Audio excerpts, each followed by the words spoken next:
নমস্কাৰ, মোৰ নাম শ্ৰী কৈলাশ চাহু, মোৰ দাদা যোগেন চাহু। যোৱা দেওবাৰে মৰাণ পাব্লিক স্কুল ওচৰত এক্সিডেণ্ট এটা হৈছিলে। কণ্ডিশ্যন বহুত বেয়া আছিলে। ডিব্ৰুগড় মেডিকেলত লৈ গ'লোঁ, ইমাৰ্জেঞ্চিত সোমালোঁ, ICU খালী নাছিলে। গতিকে আমি লৈ অহা হ'ল ডক্টৰ দামানী হস্পিটেললৈ।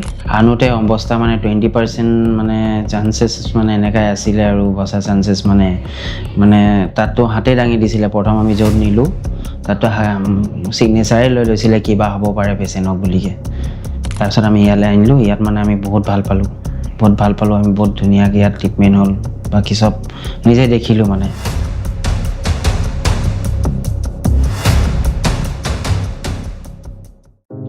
নমস্কাৰ, মোৰ নাম শ্ৰী কৈলাশ চাহু, মোৰ দাদা যোগেন চাহু। যোৱা দেওবাৰে মৰাণ পাব্লিক স্কুল ওচৰত এক্সিডেণ্ট এটা হৈছিলে। এক্সিডেণ্ট হোৱাৰ পাছত বহুত বেয়া কণ্ডিশ্যন আছিলে। তাৰপিছত আমি মেডিকেলত লৈ গ'লোঁ, তাত ট্ৰিটমেণ্ট হ'ল। তাত লগালগ ৰেফাৰ কৰিলে ডিব্ৰুগড় মেডিকেল। ডিব্ৰুগড়ত তাৰপিছত তাত অসুবিধা পোৱাৰ কাৰণে ইমাৰ্জেঞ্চিত সোমালোঁ, ICU খালী নাছিলে। তেতিয়া আমি গম পালোঁ যে ডক্টৰ এইটো দামানী হস্পিটেলত আহিলোঁ। তাৰপিছত আমাৰ ICUত সোমালে। ICUত সোমোৱাৰ লগে লগে বাকী যোনখিনি চিষ্টাৰ আছে, বাকী ডক্টৰ আছে, যিমানখিনি চবেই বহুত সেৱা আগবঢ়ালে। দাদাৰ হেডৰ চাৰ্জাৰী হ'ল। দাদাৰ হেডৰ চাৰ্জাৰী কৰিলে ডক্টৰ অংকুৰ বাৰা চালে। বৰ্তমান দাদা বহুত আৰোগ্য, বহুত ভাল পালে, এতিয়া বহুত আৰামত আছে